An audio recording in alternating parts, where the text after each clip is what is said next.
सर्वांना नमस्कार।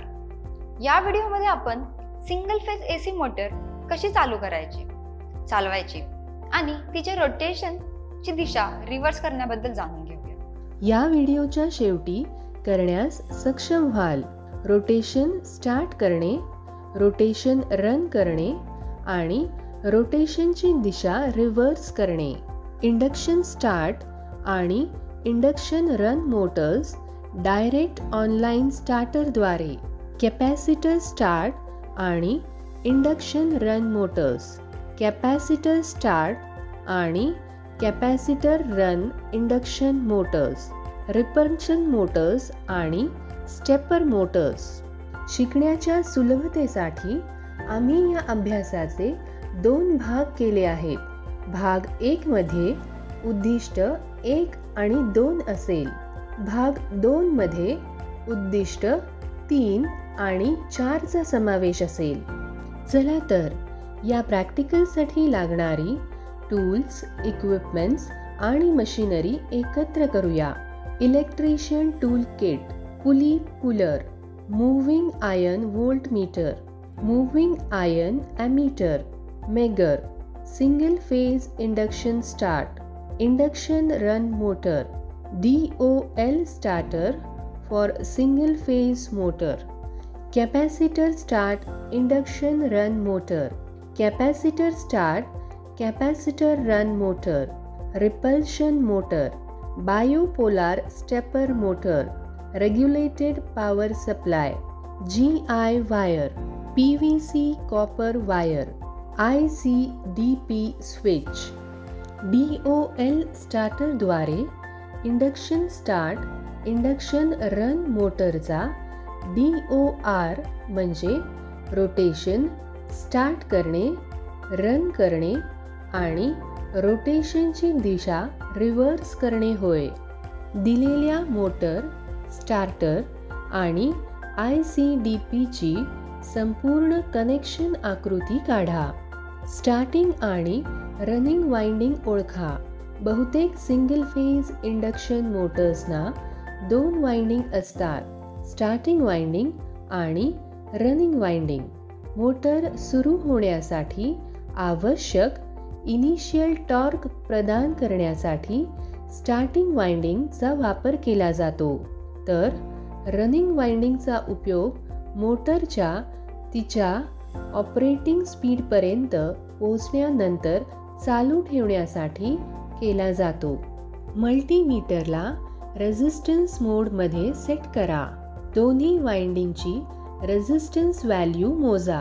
वाइंडिंग मधील सर्वात कमी मूल्य हे मेन वाइंडिंग आहे आणि हाय रेझिस्टन्स व्हॅल्यू हे स्टार्टिंग वाइंडिंग दर्शवते। IC/DP द्वारे मोटर कनेक्ट करा। AC रेटेड व्होल्टेज सप्लाय मंजूर आकृतीनुसार IC/DP स्विच आणि स्टार्टर, मोटर, स्टार्टर आणि स्विचला अर्थ कनेक्शन प्रदान करा। इनकमिंग फेज म्हणजे लाईन वायर आणि न्यूट्रल वायर वीज पुरवठ्यापासून DOL स्टार्टरवरील संबंधित टर्मिनलशी कनेक्ट करा। U1 आणि U2 असलेल्या मोटरच्या मेन वाइंडिंगची दोन्ही टोके DOL स्टार्टरच्या आउटगोइंग टर्मिनलशी जोडा। सर्किट डायग्राममध्ये दर्शवल्याप्रमाणे Z2 आणि Z1 मेन वाइंडिंगच्या समांतर असलेल्या मोटरच्या स्टार्टिंग वाइंडिंगला कनेक्ट करा। मोटर रेटिंग अनुसार योग्य क्षमतेचा फ्यूज बदला आणि DOL स्टार्टरचा ओव्हरलोड रिले मोटरच्या सध्याच्या रेटिंगवर सेट करा। IC/DP स्विच चालू करा आणि स्टार्टरचे स्टार्ट बटन दाबा। रोटेशनची डायरेक्शन तपासा आणि खाली रेकॉर्ड करा। रोटेशनची डायरेक्शन क्लॉकवाईज आहे।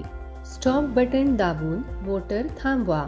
IC/DP बंद करा आणि फ्यूज काढा।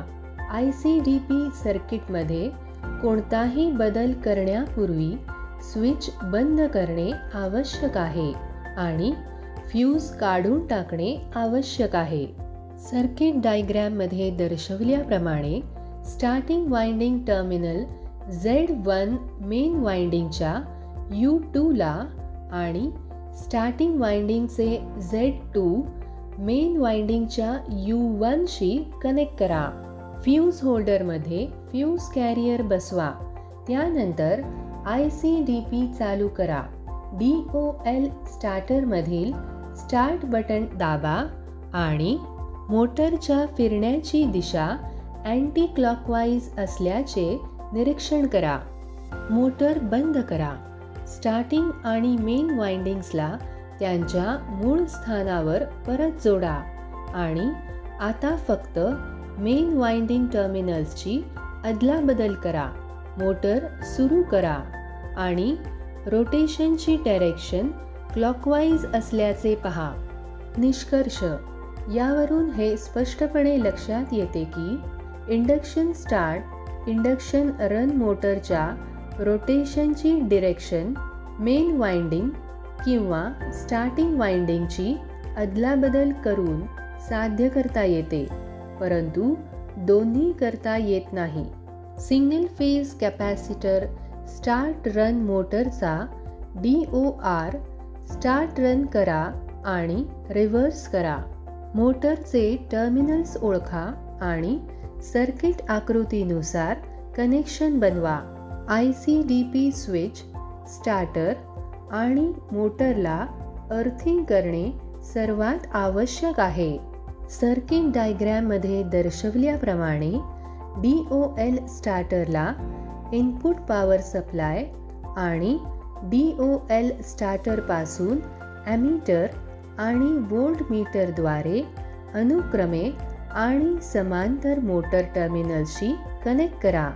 U1 रनिंग वाइंडिंग टर्मिनल आणि Z1 स्टार्टिंग वाइंडिंग टर्मिनलला एकत्र जोडा आणि त्यांना फेज किंवा ॲमीटरच्या एका टोकाशी जोडा.